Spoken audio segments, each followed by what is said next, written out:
Bill would come up here and answer any questions from anybody on the floor. Yes, Kevin. How hurt did you think Devin was at the end of the 10th round and then the 11th and 12th? What did you think of what happened here? I think that, a fighter sort of often says they weren't hurt. Looked to me, I watched it back, looked like he got buzzed a little bit. Went back, Bill knows better because he was in his corner, but 11th round I thought he regrouped, and 12th round I thought he was absolutely fine, but by then he had the fight won. So it's just a case of coasting through the round.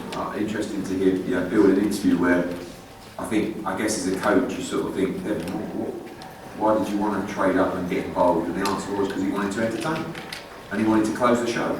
So for 9 rounds, he was absolutely perfect, or 8 rounds. I hardly gave Linares a round going into 8 and 9, but Linares did finish very well. Devin, I guess got buzzed. Linares also got buzzed at the end of 1 round when he started doing a little dance to pretend he wasn't buzzed. But this is what happens. Lomachenko got dropped against Jorge Linares, and no one really mentioned that. So I thought it was a near-on faultless performance. Bill, Eddie, I have a question for both of you. If you guys can't land a fight against the likes of Teofimo, Ryan Garcia, whoever, at 135, would you then entertain moving up in weight?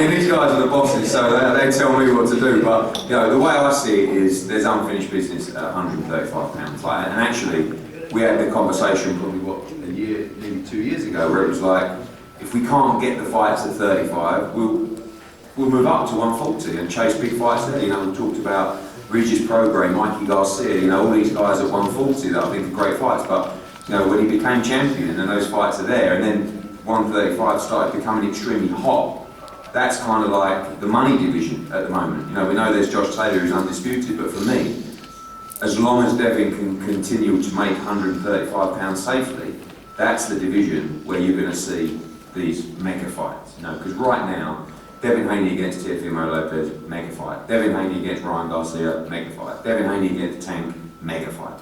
And if you move to 140, what are the mega fights? Bill, what's your thoughts on your son staying at 135 a bit longer?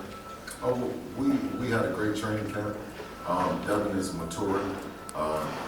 He's matured well beyond his years. Initially, we were, having a little bit of hiccups, him making the weight. But as he's gotten older, he's like I said, he's developed a maturity that he's eating like a champion. He's performing like a champion, both inside and outside the ring. And 135 was not a problem. And you see that he was strong the whole 12 rounds. So, I think it's, we appreciate that Eddie had gave us an opportunity to come over to the zone with him. We wanted to be the U.S.-based fighter that really represents the zone. When we came over, it was initially only Danny Jacobs and Tevin Farmer over here. We know that, Canelo has come now, and several other big name fighters. But we want to carry the zone banner. A lot of the other promoters and networks were saying that Devin was going to get lost by coming to the zone. But we felt like that the new way of looking at fights and viewing fights was app-related, app-based, and the zone gave us an opportunity. Of course, Devin is a pure boxer, but we also know that we want him to be a fan-friendly fighter as well. So going into it, we knew that it was going to be a time when we were going to man up and fight in that pocket against a clever, very experienced fighter in Jorge Linares. And what we wanted to do was back him up. And I think that we did a great job in that fight backing him up. But being that Devin did get hit with a shot, everyone asked before, they would say, well, we wonder what would happen if he gets hit with a shot. And we never gave you guys a chance to see what would happen. So I hope that you guys are happy now. You see him get hit with a big shot, and you see him show the maturity that he shows, right? And what he told me in the back was, I said, was it a big shot? He says, well, Dad, sometimes you think that it's not a big shot, but it was really a big shot. He says, so what you have to react different to the shot than if you didn't get it. So, you know what I mean? He showed his professionalism, right? And did what he needed to do. He gathered his senses and came back out in the 11th round and got back to working him over. Eddie, how confident are you that the fight can happen next with Lopez? And, you know, speaking of networks and things, will that not be an issue, whether it would have to happen ESPN, DAZN? No, because, you know, I think one of the great things about being with DAZN is the respect they have for fighters and understanding that sometimes to make big fights you have to be flexible. So, of course, DAZN have invested a huge amount of money in Devin Haney, and it's all been worth every penny, by the way. And we would like to do that fight on DAZN. But if that fight has to land on ESPN pay-per-view, then we wouldn't stop Devin Haney. DAZN wouldn't stop Devin Haney because they see the future of Devin Haney. And if you have to make a move to fight on another platform to become that megastar, because you can't get the fight otherwise, then that's what we'll have to look at. But the way we feel is that DAZN have the budget to make that fight, and we would like to do it here on this platform. Teofimo's been quite vocal about wanting that fight. I do believe he wants the fight, actually. I know Devin wants the fight because he told me 3 years ago he's ready for that fight. So that's the automatic fight to try and make this. I think that's the most likely of all. You know, we were really disappointed that the Ryan Garcia fight never got made because he was mandatory for Devin Haney. You know, and we hope he gets well soon, and we hope we see him back in the ring. But I think you guys really gave him an easy ride, to be honest with you, in terms of not taking the Devin Haney fight. He boxed Luke Campbell in the final eliminator for Devin Haney. Right, that fight was huge, Haney against Garcia. He became mandatory and basically refused to fight Devin Haney. And it shouldn't have happened, in my opinion, especially with a fighter on, you talk about platforms and politics. You know, there's guys on the same platform there. So I feel like Teofimo Lopez is the fight. There's also an elimination fight coming up between Jojo Diaz and Fortuna that will be an eventual mandatory. Good fight as well. You know, I said to Bill, he's going to get better and better and better. He's 22 years of age, but they'll take these fights now. But he's not going to stop improving. He's going to get stronger. He's going to get faster. He's going to get cleverer. So, but he also wants those big fights. I'm just so pleased that we managed to deliver him a fight like that tonight, and you got to see that he is an elite fighter rather than us just saying it. On a scale of 1 to 10, how would you rate his performance tonight? And if not 10, why wouldn't it be 10? Well, I mean, that's one for coach. As a fan, I'll give him 9 because I thought it was faultless. And then, like Bill said, he just tried to entertain a little bit more. He stood in the pocket, got a little bit reckless. And by the way, not just talking about the 10th round, he took a number of big shots in that fight when they were trading up, especially with left hooks. And I thought he took them very, very well. But, you know, I thought it was a 9 out of 10, just purely for the fact that, you know, if he was probably a little bit smarter, he would have just probably won every ring. But it wouldn't have been as exciting. And that coach probably don't want it to be that exciting. Trainers never do. But the fact is, everybody who watched that fight loved it. Yeah, that was a great fight. 10 performance. Bill? Eddie, can I ask you Yes, a Kevin, question? yeah. A lot of it is public perception, right? What the public thinks. And when Devin got rocked like that, I think a lot of people were holding fun. When he almost put, down face first when he walked to the corner there. So do you think that? Well, that's a slight exaggeration, Kevin. Do you think that hurts him at all? When people see that? Well, I think I've watched it back. He got hit with a shot. He buzzed. He walked to the corner. He was nowhere near falling over or going down. He put his hands on the rope. He sat down on his stool. He took instructions. He looked up. He was actually watching the replay on the screen. And but people don't talk about when Linares dropped Lomachenko. You know, Haney wasn't dropped. He was buzzed, clearly.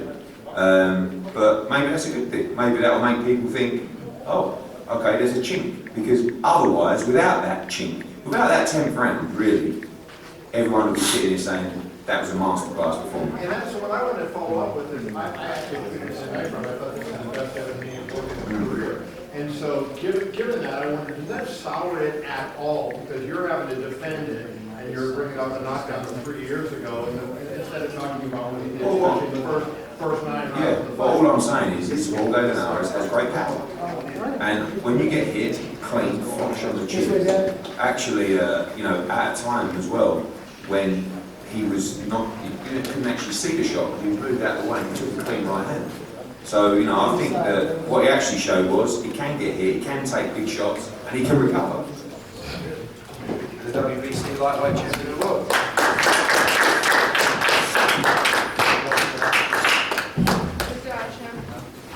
Devin, just, can you talk about the 10th round specifically? I mean, we were talking about a great performance for you, but what, in the 10th round, describe what happened, and do you feel that marred your overall performance? The fact that you had such a good performance and that little stumble back to the corner, did that mar it at all? You know, this is boxing. You know, if you go in there and you think that you're not going to get hit with any punches, you know, through a 12-round fight, and you know, it's unbelievable, especially against a guy who's been in there in the biggest fights, who dropped the guy who's the best defensive fighter, has the best legs, the best ring IQ, Loma. He went in there, he hit me with a good shot, and I showed grit. I showed that, you know, I still came out strong after that, and I showed that I'm a true champion. Devin, what will you remember about this particular fight when it's all said and done? I don't know. I gotta go back and watch the fight. You know, I'm thankful, you know, for this fight. I'm thankful for the opportunity. I'm thankful, you know, that I got to showcase my skills at the top level, and we'll see. Can you talk about this fight was supposed to be about being a test, right? You wanted to be tested in this fight. Can you just talk about that that's what you got out of this fight? Of course, you know, I knew that this fight was going to be a test. The world knew that it was going to be a test. This is by far the best fighter that I fought, and this is the guy that dropped Loma. Let's not forget about that. You know, he went there, he dropped Luke Campbell. Let's not forget about that. You know, every guy that knocked him out, he probably hurt him. Besides, I would say Cano. And I just think Cano caught him with a good shot early, and he couldn't get back from it. But other than that, you know, the guys that knocked him out, he dropped him or hurt them. Was there anything that particularly... They took punishment in the process. Look at my face. This right here is from the headbutt. On the other hand of that, though, I mean, Eddie will be knocking on your doors. Devontae Davis, Ryan Garcia, all these guys punch harder than Jorge Linares. Are you sure about that? Because let's just think about it. Jorge Linares dropped Loma. Did Tio? So how do you know that he hits harder? You don't. Toe deep. Were you surprised by Linares' power at all? Early on, when I was walking him down, he didn't have any type of power. I didn't feel any power in the beginning of the fight. But late, I was surprised that he carried power late in the fight, but he just showed that he was a veteran. But his power wasn't what I thought it was. Honestly, I thought that he would hit much harder than he did. To that point, which I was going to ask about that, because early on he dominated for so long, and then out of nowhere, he showed signs of life over those last several rounds. As you say, you were surprised. Did it not necessarily throw you off your game when you tried your rhythm, but were you stunned mid-round at any time in any of those last few rounds? No, I wasn't. If you look in the I want to say the 11th round, I still came out strong after that. So it wasn't what you guys thought it was. Devin, you fought tonight through some adversity and fought in maybe the most entertaining way that people have seen you against certainly against a high level Yes. opponent. And then the fans booed. Did that surprise you? No, it didn't surprise me. At the end of the day, I stayed focused. You know, of course, the fans, you know, they want an entertaining fight. So, you know, sometimes, you know, they may boo or whatever the case may be. But I went in there and got the job done, and I thank Allah for the victory tonight. Devin, talk with Eddie about that big fight everyone wants to see with Lopez. He says, obviously, he wants to fight on his own, but the network's not an issue. It's that what it comes down to. Is that the fight you still want next? And any message to people? Of course, why wouldn't I want that fight next? You know, I want to become the real undisputed king of the lightweight division. I want to make the biggest fights happen. This is the first of many. So let's do it next. Devin, Any message to people? Let's do it next. Devin, I asked this of your father, and I know that you want the big fight, but if you can't get it next, I'm just wondering, do you know how your body feels better than everybody else? How many more fights do you think you're willing to do at 35, or can you do this? Honestly, if it's not the big fights at 135, then I'm gonna go up. It's no point for me to stay at 135 if I can't get the big fights. But my main focus is doing whatever it takes to make these big fights happen, and I think that will happen soon. Devin, talk to us about the discipline, the being able to remain poised throughout at such a young age. You showed so much skill, so much ring IQ. You know, just 22. Talk to us about that, especially against a high-level fighter. That was part of the game plan. I knew that it was possible for him to, land some good shots in the fight. I ran up. I'm not sure exactly on the scorecards, but I heard that I ran up in the first 9 rounds. If you look at the fight with Loma, before the knockout, I think Linares was winning. I think he might have been up a round or 2. So I just showed a different skill set that I'm on a different level. I mean, you just mentioned Loma. He's fighting at the end of the month. Well, the end of next month, I'm sorry. He didn't give you that fight. Would you be willing to give him that fight should he be successful against Nakatani? Of course, I want to fight the best fighters in the world. I'm not ducking or dodging nobody. I want to make the biggest fights happen. Whoever is next, I'll be ready for it, and let's do it. And one of the topics coming into this fight, Devin, is that Linares had never been outpointed in a fight, and 5 of his losses have come by way of knockout. And you're the first person to actually beat him by decision. So how does that feel to put on That such just a showed my boxing ability. That showed that I can outbox Linares. Nobody ever outboxed Linares. Nobody ever ran up rounds like I did on Linares. So it was either Linares was winning the fight and they knocked him out, because they had to knock him out, or they just caught him with a big shot like Cano did, and put the pressure on him. Thank you. Even DeMarco, if you look at the DeMarco fight, he was winning the DeMarco fight. You look at the Loma fight, he was winning the Loma fight. Who else?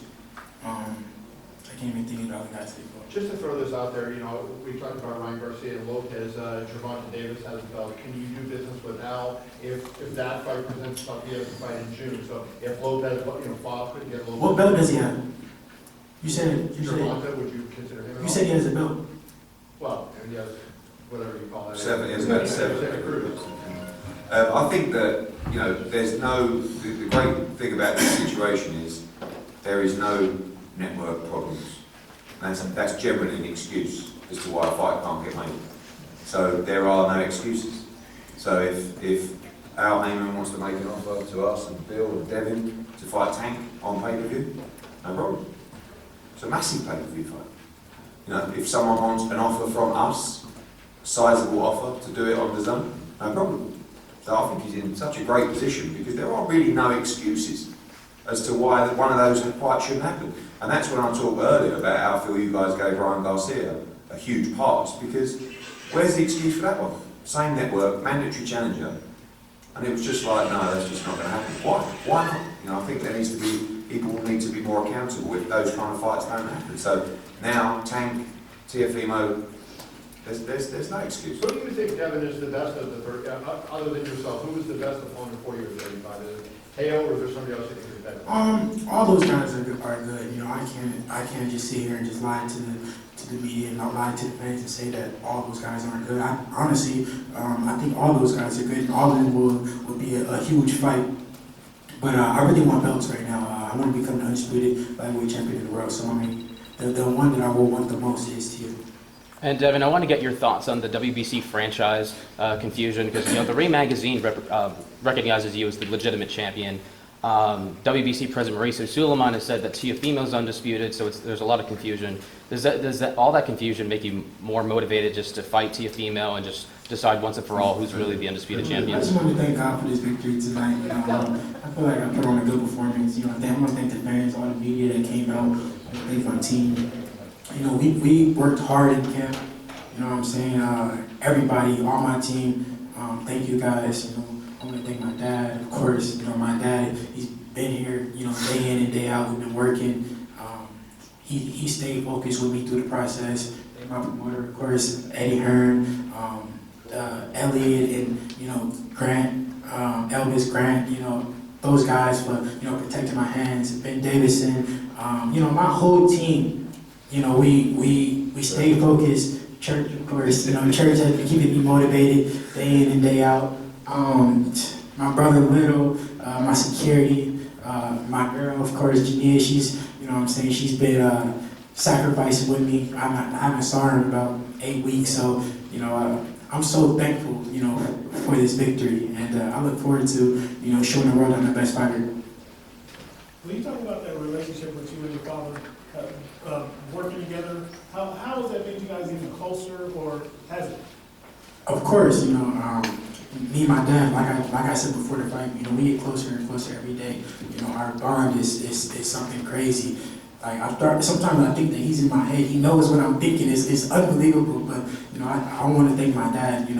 Just for everything. Without him, I wouldn't be where I'm at right now. Oh, I can't forget about my cameraman Johnny. Man, the whole team. You know what I'm saying? I'm so thankful for all you guys. For Eddie Kane. Man, I'm thankful. Frank, I see you back there. Thank you, Frank. Frank the bank. All right, guys, thank you so much for your support, and thanks for coming this week, and we hope to see you very soon. Thank you very much. Work, champ, work, champ.